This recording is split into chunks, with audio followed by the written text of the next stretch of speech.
Good afternoon. तो आज का जो हमारा टॉपिक है वो है मिलर इंडाइसेस। ठीक है, तो मिलर इंडाइसेस को पढ़ने से पहले हमें ध्यान रखना होगा तीन चीज़ों का कि अगर हमारे पास कोई क्यूब है, ठीक है, हमारे सॉलिड की जो यूनिट सेल है अगर in the form of cube हम उसको ले लें तो उसके लिए हमारे पास तीन डायमेंशन रहेंगी, एक्स एक्सिस, वाई एक्सिस और जेड एक्सिस। तो हम उसको क्या करते हैं, एक अपना ऑरिजिन मान के चलते हैं, यहाँ से स्टार्ट करते हैं कि ये हमारा ऑरिजिन पॉइंट है। ऑरिजिन पॉइंट से अगर हम एक्स एक्सिस पे चलते हैं, ये हमारी एक्स एक्सिस हो गई, तो एक्स एक्सिस पे जो हमारी एज लेंथ है वो हम उसको स्मॉल ए से रिप्रेजेंट कर रहे हैं। ठीक है, उसके बाद जो हमारी ये वाई एक्सिस पे एज लेंथ आ रही है इसको हम बी से डिनोट कर रहे हैं, और जो जेड एक्सिस पे एज लेंथ आ रही है उसको हम सी से डिनोट कर रहे हैं। तो हमारी इस क्यूब में जो एज लेंथ आ रही है वो तीन तरीके की आ रही है, एक ए एज लेंथ जो कि एक्स एक्सिस पे है, और एक बी एज लेंथ जो कि वाई एक्सिस पे है, और एक सी एज लेंथ जो कि वाई जेड एक्सिस पे है। तो इसमें क्या हो गया, एक्स एक्सिस पे हमने ले लिया ए, और वाई एक्सिस पे ले लिया बी, और जेड एक्सिस पे ले लिया हमने सी, राइट। तो अब हमें क्या करना है, अपने इस फॉर्मेट को बनाना है कि हम तीन चीज़ें यहाँ पे निकालना चाह रहे हैं। सबसे पहले हम इंटरसेप्ट की बात करेंगे, इंटरसेप्ट क्या होता है, उसके बाद वीज इंडाइसेस और उसके बाद मिलर इंडाइसेस। ये तीन चीज़ें हैं जो हम यहाँ पे पढ़ते हैं किसी भी प्लेन को रिप्रेजेंट करने के लिए। जो हमारा सॉलिड है, सॉलिड में जो यूनिट सेल है उस यूनिट में इनफाइनाइट नंबर ऑफ प्लेन्स होते हैं, तो उन प्लेन्स को रिप्रेजेंट करने के लिए हम यहाँ पे मिलर इंडाइसेस को पढ़ रहे हैं। ठीक है, तो मिलर इंडाइसेस को निकालने के लिए वीज इंडाइसेस चाहिए, और वीज इंडाइसेस को निकालने के लिए इंटरसेप्ट चाहिए। ठीक है, तो अब हम कैसे निकालेंगे, पहले इनमें फ़र्क क्या है, पहले फ़र्क को देख लें एक बार कि जो इंटरसेप्ट होगा, इंटरसेप्ट को हम in terms of A B C denote करेंगे। ठीक है, जैसे मैंने यहाँ पे लिखा है कि it is 1A 1B 1C, और जो हमारा वीज इंडाइसेस हैं, वीज इंडाइसेस में हम ए बी और सी को नहीं लिखते हैं, केवल इनका जो वैल्यू है, जैसे इसका वैल्यू 1 है 1 है 1 है, तो हम 1 1 1 लिखेंगे, केवल ए बी सी नहीं लिखेंगे। इंटरसेप्ट में ए बी सी भी लिखना है, लेकिन वीज इंडाइसेस में ए बी सी नहीं लिखना, केवल क्या लिखना है, नंबर लिखना है, और साथ में कॉमा भी लगाना है। ठीक है, इंटरसेप्ट में कॉमा भी लगेगा और वीज इंडाइसेस में भी कॉमा लगेगा, लेकिन जो मिलर इंडाइस है उसमें कॉमा नहीं लगता और इसमें ए बी सी भी नहीं लिखना। ठीक है, तो सबसे पहला पॉइंट क्या हो गया, इंटरसेप्ट को ए बी और सी की टर्म्स में लिखना है, और वीज इंडाइस को ए बी सी नहीं लिखना, लेकिन कॉमा लगाना है, कॉमा इसमें भी लगाना है, कॉमा इसमें भी लगाना है। अब मिलर इंडाइस में हम कॉमा हटा देंगे, और कॉमा हटाने के बाद और इसमें ए बी सी भी नहीं लिखना। ठीक है, मिलर इंडाइस की कुछ प्रॉपर्टी हैं, जैसे कि मिलर इंडाइस कभी भी फ्रैक्शनल नहीं हो सकते। ठीक है, जैसे 1/2, तो 1/2 में कभी भी नहीं आएगा, हमेशा क्या होना चाहिए, होल नंबर होना चाहिए। दूसरी बात, ऑलवेज होल नंबर, वो बता दिया मैंने कि ऑलवेज क्या होगा, होल नंबर होगा। और दूसरी, इसमें कोई कॉमा नहीं लिखना, कोई कॉमा नहीं लगाना है। ठीक है, यहाँ पे क्या है, वीज इंडाइस में क्या करना है, वीज इंडाइस फ्रैक्शनल भी हो सकते हैं, 1/2 भी हो सकता है, उससे कोई प्रॉब्लम नहीं है। और यहाँ पे कॉमा भी लगेगा, यहाँ पे कॉमा नहीं लगेगा मिलर इंडाइस में, लेकिन यहाँ पे कॉमा लगाना है। ठीक है, इंटरसेप्ट में क्या होगा, मे बी फ्रैक्शनल, इंटरसेप्ट भी फ्रैक्शनल हो सकते हैं, लेकिन यहाँ पे कॉमा भी लगाना है। ओके, अब एक एग्जाम्पल लेके चलते हैं। मैंने ये एग्जाम्पल लिया है, एग्जाम्पल नंबर 1। इस एग्जाम्पल नंबर 1 में मैं इसको यहाँ पे रिड्रॉ कर लेता हूँ। तो ये हमारा एक क्यूब है, ठीक है, ये है हमारा एक क्यूब, और इस क्यूब का ये ओरिजिन पॉइंट है, राइट। यहाँ पे हम खड़े हैं, इस ओरिजिन पॉइंट पे हम खड़े हैं। अब इस ओरिजिन पॉइंट से मैं इस प्लेन का चाह रहा हूँ कि इस प्लेन का मुझे मिलर इंडाइस पता चल जाए कि ये प्लेन का मिलर इंडाइस क्या है। तो सबसे पहले अगर हम इस ओरिजिन पॉइंट से एक्स एक्सिस पे चलते हैं तो क्या हमें ये प्लेन मिलेगा या नहीं मिलेगा। सबसे पहले ये समझना है कि जब हम इस पॉइंट से एक्स एक्सिस की तरफ चल रहे हैं तो हमें ये प्लेन मिल रहा है, लेकिन अगर हम वाई एक्सिस पे चल रहे हैं तो वाई एक्सिस पे हमें ये प्लेन टच नहीं हो रहा, वाई एक्सिस के पैरेलल जा रहा है ये प्लेन, राइट। हम इधर वाई एक्सिस पे चल रहे हैं और प्लेन इधर वाई एक्सिस पे जा रहा है। ओके, तो ये वाई एक्सिस पे हमारा जो है प्लेन टच नहीं हो पा रहा, इसलिए हम ये कहेंगे कि वाई एक्सिस के इनफाइनाइट पे जाके ये प्लेन मिलेगा। ठीक है, अगर हमारा प्लेन टच नहीं कर रहा, पैरेलल जा रहा है बिल्कुल, तो हम उसको इनफाइनाइट पे एज्यूम करके लेके चलेंगे। तो जैसे मैंने बोला कि एक्स एक्सिस पे जा रहे हैं, तो एक्स एक्सिस पे इसने टच किया, तो एक्स एक्सिस पे टच किया तो इसको मैंने ए से डिनोट किया था, तो मैंने इसको जब ये एक्स एक्सिस पे टच किया तो एक्स की जगह मैंने लिख दिया 1a, ठीक है, कि 1a। लेकिन वाई एक्सिस पे टच नहीं कर रहा, वाई एक्सिस के पैरेलल जा रहा है, तो पैरेलल जाएगा तो हमें क्या लिखना है, इनफाइनाइट। ऐसे ही अपने ऑरिजिन, केवल ऑरिजिन से चलना है, ऑरिजिन को नहीं भूलना है, ऑरिजिन को ही लेके चलना है।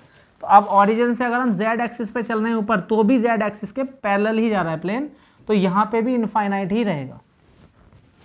फिर एक बार समझ लीजिए कि अगर हमारा प्लेन, हम एक्स एक्सिस पे चलेंगे, अगर हमें प्लेन मिला तो उसकी वैल्यू 1 हो जाएगी, और प्लेन नहीं मिला तो उसकी वैल्यू इनफाइनाइट हो जाएगी, अगर पैरेलल जा रहा है तो, ठीक है, तो उसकी वैल्यू क्या हो जाएगी, इनफाइनाइट। तो हमारा ये वाला जो प्लेन है एक्स एक्सिस पे तो 1 रिप्रेजेंट कर रहा है, लेकिन वाई एक्सिस पे और जेड एक्सिस पे पैरेलल जा रहा है, तो वाई और जेड पे हमें क्या लिखना पड़ेगा, इनफाइनाइट और इनफाइनाइट। ये इसका इंटरसेप्ट हो गया। ऐसी अब दूसरी वाली फिगर में देखें, अगर ये फिगर को देखते हैं तो यहाँ से अगर हम देखो एक्स एक्सिस पे जा रहे हैं, तो एक्स एक्सिस पे हमें ये प्लेन नहीं मिलेगा, लेकिन अगर हम वाई एक्सिस पे जाएं इधर, तो वाई एक्सिस पे ये प्लेन हमें टच कर रहा है, तो वाई एक्सिस पे इस बार हमारा 1 आएगा, और जेड एक्सिस पे टच नहीं कर रहा और एक्स एक्सिस पे टच नहीं कर रहा, तो इसके लिए एक्स और वाई इनफाइनाइट पे हो जाएंगे, एक्स और वाई की वैल्यू क्या हो जाएगी, इनफाइनाइट। अब तीसरे पॉइंट पे अगर आते हैं, यहीं से ऑरिजिन से चलते हैं इस प्लेन के लिए, तो देखो एक्स एक्सिस पे टच नहीं कर रहा, वाई एक्सिस पे टच नहीं कर रहा, लेकिन जेड एक्सिस पे टच कर रहा है, तो जेड एक्सिस पे इस बार जो वैल्यू आ जाएगी वो कितनी जाएगी, 1c। एक्स एक्सिस के लिए a से रिप्रेजेंट कर रहे हैं, वाई एक्सिस के लिए b से रिप्रेजेंट कर रहे हैं, और जेड एक्सिस के लिए c से रिप्रेजेंट कर रहे हैं। तो यहाँ पे 1a इनफाइनाइट इनफाइनाइट इंटरसेप्ट थे, यहाँ पे जो इंटरसेप्ट आया इनफाइनाइट 1b और इनफाइनाइट आया, और यहाँ पे जो इंटरसेप्ट आ रहा है वो आ रहा है इनफाइनाइट इनफाइनाइट 1c, क्योंकि x और y पे पैरेलल जा रहा है और z एक्सिस पे क्या जा रहा है, 1 टाइम टच कर रहा है, ठीक है। तो अब चौथी फिगर में आ जाए, अगर हमारे पास ये फिगर है, अब हमारी ये ऑरिजिन पॉइंट है, तो ऑरिजिन पॉइंट से अगर हम एक्स एक्सिस पे चल रहे हैं, तो देखो यहाँ पे टच कर रहा है ना, और अगर वाई पे चल रहे हैं तो वाई पे भी टच कर रहा है, और जेड पे चल रहे हैं तो जेड पे भी टच कर रहा है। तो एक्स एक्सिस वाली डायमेंशन तो हो गई हमारी 1a, वाई एक्सिस वाली होगी 2b, और जेड एक्सिस वाली होगी 3c। तो हमारा हो गया 1a 1b, इसको मैंने गलत लिख दिया, ये 1b और ये 1c, 1 ही लिखना है डायमेंशन को, ठीक है, 1 टाइम टच कर रहा है तो 1 लिखना है, तो 1a 1b और 1c, राइट। अब अगर हम दूसरी चीज़ देखें, ये वाली फिगर देखें अगर, तो इस वाली फिगर में देखो हमारा जो पार्टिकल है वो यहाँ पे है, फेस के सेंटर पे, हमें फेस के सेंटर पे जाना है। तो फेस के सेंटर पे जाने के लिए क्या करना पड़ेगा, सबसे पहले हम अपने ओरिजिन से आधा चलेंगे, यहाँ पे एक्स एक्सिस पे आधा चलेंगे, तो एक्स एक्सिस पे जब हम आधा चलेंगे तो हमारे पास हो जाएगा 1/2a, ठीक है। अब हम वाई एक्सिस पे चलेंगे, यहाँ से वाई एक्सिस पे आधा चलेंगे, तो ये हो जाएगा 1/2b। अब यहाँ से ऊपर चलेंगे जेड एक्सिस पे सीधा, और ये पूरी एक लेंथ कवर हो रही है, तो यहाँ पे लिखेंगे 1c। फिर से एक बार, सबसे पहले एक्स एक्सिस पे आधा चलेंगे, फिर वाई एक्सिस पे आधा चलेंगे, और फिर जेड एक्सिस पे पूरा चलेंगे, तो कितना हुआ 1/2a 1/2b और 1c। इस तरीके से इस वाली फिगर में अगर देखें हम, तो इस वाली फिगर में क्या हुआ, जब हम x, ये यहाँ से लेके यहाँ तक a है, अब इसके मैंने 3 पार्ट कर लिए, ये पहले यहाँ से लेके यहाँ तक 1 पार्ट है, यहाँ से यहाँ तक 2 पार्ट है, यहाँ से यहाँ तक 3 पार्ट है। तो हम जब x एक्सिस पे चल रहे हैं तो मैं 1/3 पार्ट पे हमारा पार्टिकल दिख रहा है, ठीक है, x एक्सिस पे जो पार्टिकल दिख रहा है हमें वो कितना दिख रहा है, 1/3 पार्ट में। तो पहला इंटरसेप्ट हमारा आएगा 1/3a, राइट, 1/3a। और y एक्सिस पे चल रहे हैं तो हाफ में दिख रहा है पार्टिकल, तो ये आएगा 1/2a 1/2b। और अगर c पे चल रहे हैं तो z एक्सिस पे चल रहे हैं, तो z एक्सिस पे भी क्या है 1/2c, आधे पे मिल रहा है। x एक्सिस पे 1/3 में मिल रहा था, y एक्सिस में 1/2 में मिल रहा है, और z एक्सिस पे भी 1/2 में मिल रहा है, तो 1/3a 1/2b और 1/2c। और अगर हम इसके लेके चलें यहाँ से एग्जाम्पल, इस वाले फेस के लिए, ये डायगोनल पे आ रहा है फेस, है ना, तो यहाँ से अगर हम x एक्सिस पे चल रहे हैं टच कर रहा है, y एक्सिस पे चल रहे हैं तो टच कर रहा है, लेकिन z पे चल रहे हैं तो z पे टच नहीं कर रहा। तो z पे हम इनफाइनाइट लेके चलेंगे, x एक्सिस पे a और y एक्सिस पे b और इनफाइनाइट का c। ठीक है, इसके बाद में ये हमारे क्या हुए, सारे के सारे इंटरसेप्ट हमने पता कर लिए। ठीक है, इंटरसेप्ट को एक बार फिर से देख लेना पीछे करके वीडियो। ठीक है, इस तरीके से हम इंटरसेप्ट निकाल सकते हैं। अब इंटरसेप्ट जब आएगा तो इंटरसेप्ट से 20 इंडाइस बनाने हैं। तो 20 इंडाइस बनाने के लिए बहुत आसान तरीका है, केवल हमें यहाँ से ए बी और सी को रिमूव करना है।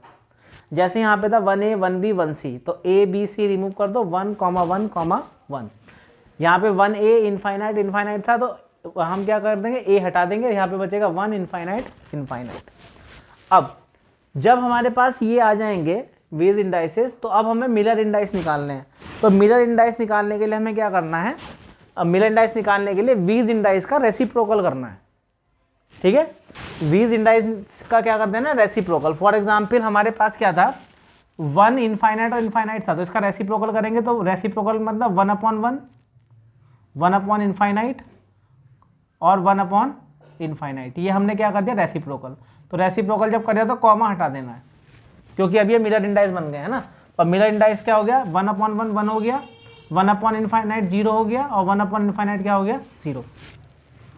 ओके, इस केस में अगर देखोगे तो 1 इनफाइनाइट 0, 1/1 1, 1 इनफाइनाइट 0, 1 इनफाइनाइट 0, 1 इनफाइनाइट 0, 1/1 1। यहाँ पे भी रेसिप्रोकल करेंगे तो 1 1 1 ही आएगा। अब देखो यहाँ 1/2 था, तो 1/2 का अगर हम रेसिप्रोकल करेंगे तो 2 आ जाएगा, 1/2 का रेसिप्रोकल करेंगे 2 आ जाएगा, और 1 का रेसिप्रोकल 1 ही होगा। यहाँ पे 1/3 का रेसिप्रोकल 3, 1/2 का रेसिप्रोकल 2, 1/2 का रेसिप्रोकल 2। अच्छा, एक चीज़ और समझानी है मुझे, इसका और देख लीजिए, 1 1 इनफाइनाइट है, तो 1 का रेसिप्रोकल 1, 1 का रेसिप्रोकल 1 और इनफाइनाइट का रेसिप्रोकल 0। एक चीज़ मुझे बतानी है, बाई चांस अगर हमारा इस तरीके से आ जाए कि इंटरसेप्ट है 2, 3 और 1, ये हमारा इंटरसेप्ट है, और वीज इंडाइस हैं, तो वीज इंडाइस को हमें मिलर इंडाइस बनाने के लिए रेसिप्रोकल करना पड़ेगा। अब रेसिप्रोकल करेंगे तो 2 का तो 1/2 हो गया, और 3 का रेसिप्रोकल 1/3 हो गया, और 1 का रेसिप्रोकल 1/1 हो गया। अब यहाँ पे क्या हो गया ना, हमारे जो मिलर इंडाइस आ गए वो फ्रैक्शनल हो गए, 1/2 0.5 हो गया, तो फ्रैक्शनल नहीं हो सकता मिलर इंडाइस। मिलर इंडाइस की प्रॉपर्टी क्या है कि फ्रैक्शनल नहीं कर सकते, इसको तुम्हें होल नंबर बनाना ही पड़ेगा। अब होल नंबर कैसे बनाएंगे, अब इसको होल नंबर बनाने के लिए क्या करना पड़ेगा, 6 से मल्टीप्लाई कर दो सारी वैल्यूज़ को। यहाँ पे 6 से मल्टीप्लाई करेंगे तो 6 आ जाएगा, यहाँ पे 6 से मल्टीप्लाई करेंगे 6 आ जाएगा, यहाँ पे 6 से मल्टीप्लाई करेंगे 6 आ जाएगा, और 2 से इसको कट करेंगे 3, 3 से इसको कट करेंगे 2, और ये 6। तो इस वाले वीज इंडाइस के लिए जो मिलर इंडाइस आएगा वो आएगा 3 2 6, और यही वो क्वेश्चन है जो एग्जाम में पूछा गया था। व्हाट्सएप पे मैंने शेयर किया है क्वेश्चन। ठीक है, और बहुत सारे क्वेश्चन इसके आए हुए हैं मिलर इंडाइस के, बहुत इंपॉर्टेंट टॉपिक है। बाकी कल मिलते हैं, थैंक यू।